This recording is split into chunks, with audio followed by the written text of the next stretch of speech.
From Pacifica, this is Democracy Now!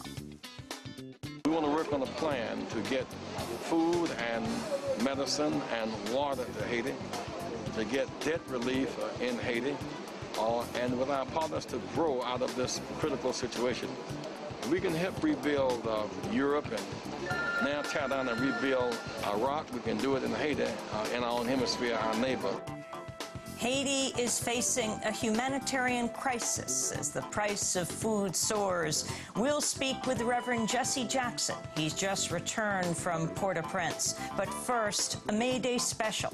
Tens of thousands of immigrants and their supporters are marching across the country today, from city to city, calling for greater immigrant rights. We'll speak with an organizer of today's protest here in Los Angeles, as well as a U.S. citizen who was recently detained by armed immigration agents during a raid on his workplace. Meanwhile, dock workers are planning to shut down major shipping ports today in the West Coast to protest the wars in Iraq and Afghanistan. All that and more coming up.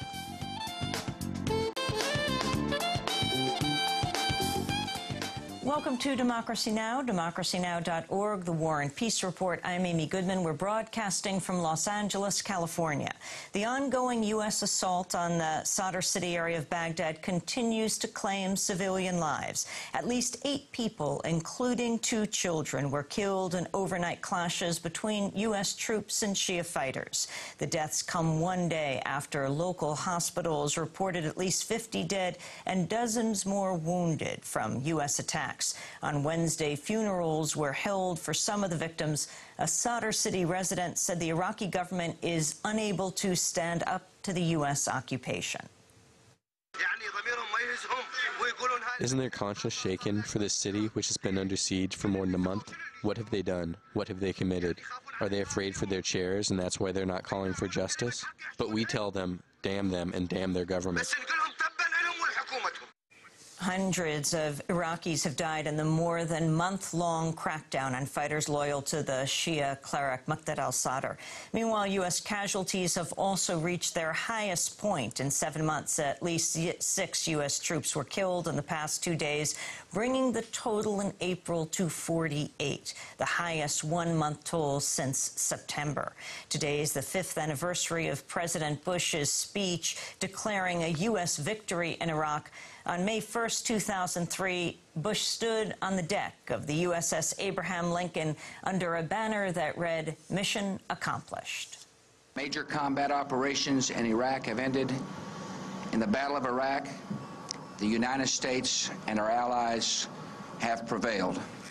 Since those words, hundreds of thousands of Iraqis have been killed and injured, while 3,900 U.S. troops have been killed and tens of thousands more wounded. Earlier today, 9 Iraqi civilians were killed and another 26 injured in a car bombing targeting a U.S. patrol in Baghdad. The U.S. is accusing Iran of being what it calls, quote, the most active state sponsor of terrorism. In its annual report, the State Department also continues to list Syria, North Korea, Cuba, and Sudan as the other states backing terror groups. In Washington, State Department counterterrorism coordinator Del Daly said al-Qaeda remains the biggest threat to the United States. Core elements of al-Qaeda are adaptable and resilient, and al-Qaeda and its associated networks remain our greatest terrorist threat to the United States and its partners.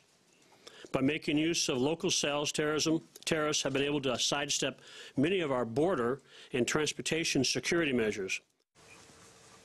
According to the report, attacks in Iraq accounted for 60% of worldwide terrorism casualties. The tally does not include attacks committed by U.S. forces. In Israel and the occupied territories, Palestinian factions meeting in Cairo have signed on to an Egyptian proposal for a truce with Israel in the Gaza Strip. Hamas leader Ismail Haniyeh called on Israel to accept the offer and end its military attacks and economic blockade of Gaza. لذلك اليوم Today, with this Palestinian reconciliation under the Egyptian mediation, the ball is in the Israeli court, and the Israelis should stop the aggression, the killing and the collective punishment, and give the region a bit of truce and calm. The Israeli government has dismissed repeated Hamas truce offers, despite polls showing more than 60% of Israelis face negotiations with the group. On Wednesday, or favor negotiations with the group.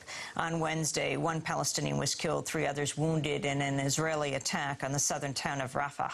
The attack came as the top UN official in Gaza, John Ging, warned the Israeli blockade is bringing Gaza, quote, to the point of explosion.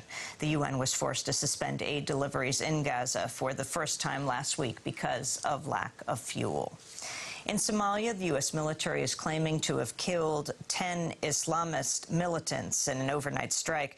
A military commander of the militant group Al-Shabaab was reportedly among the dead. This marks the 5th U.S. attack on Somalia since U.S.-backed Ethiopian troops invaded in December of 2006. Iran has lodged an official complaint to the United Nations over recent threatening comments from Senator Hillary Clinton. In an interview with ABC News last week, Clinton said as president she would, quote, totally obliterate Iran if it attacked Israel with nuclear weapons. The Iranian government called the remarks, quote, a flagrant violation of the UN Charter, which bars threats on member nations. In Venezuela, President Hugo Chavez marked the eve of May Day by announcing a raise in the national minimum wage. Venezuela's minimum wage, which was in second place in Latin America, moves into first place with $372 a month. It is necessary that we all know this. The minimum wage in Venezuela is the highest in Latin America. El salario mínimo en Venezuela es el más alto en América Latina. Chavez also said he'd signed a decree to nationalize Venezuela's steel industry.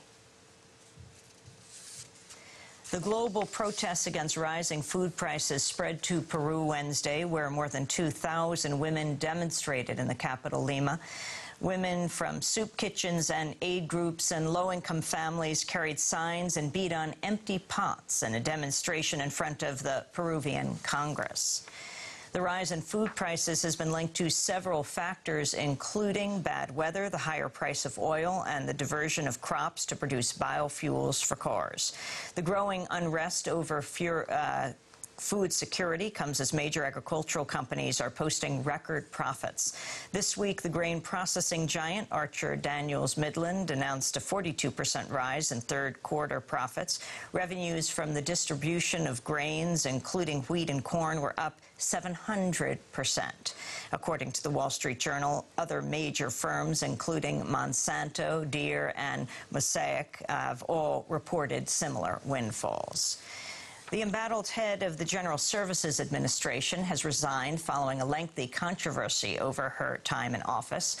Lunita Alexis Doan was found to have violated federal law by instructing employees to help Republicans win the upcoming November elections.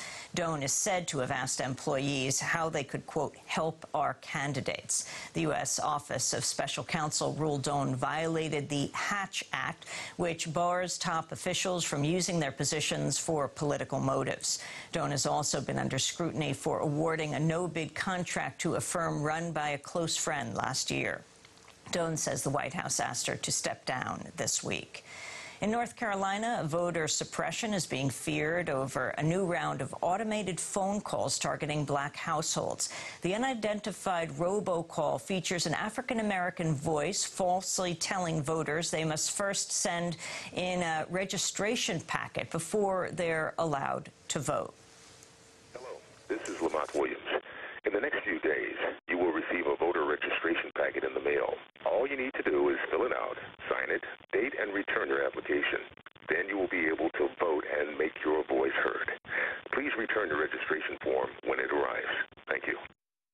Similar robocalls were used before the Ohio and Virginia primaries earlier this year. North Carolina voting rights advocates are calling for an investigation. And finally, The world's largest gold miner, Barrick Gold, has filed suit against a small Canadian book publisher over a new book detailing abuses tied to Canadian-owned businesses in Africa. Black Canada, Plunder, Corruption and Crime in Africa links Barrick Gold to the deaths of 52 Tanzanian miners buried alive in 1996. The mine was owned at that time by the Vancouver-based Sutton and sold to Barrick in 1999. The authors of the book suggest Barrick acted with Sutton to prepare the deposit for large-scale development. Barrick Gold is seeking $6 million in damages from the book's publisher, Echo Society, and an injunction against its distribution.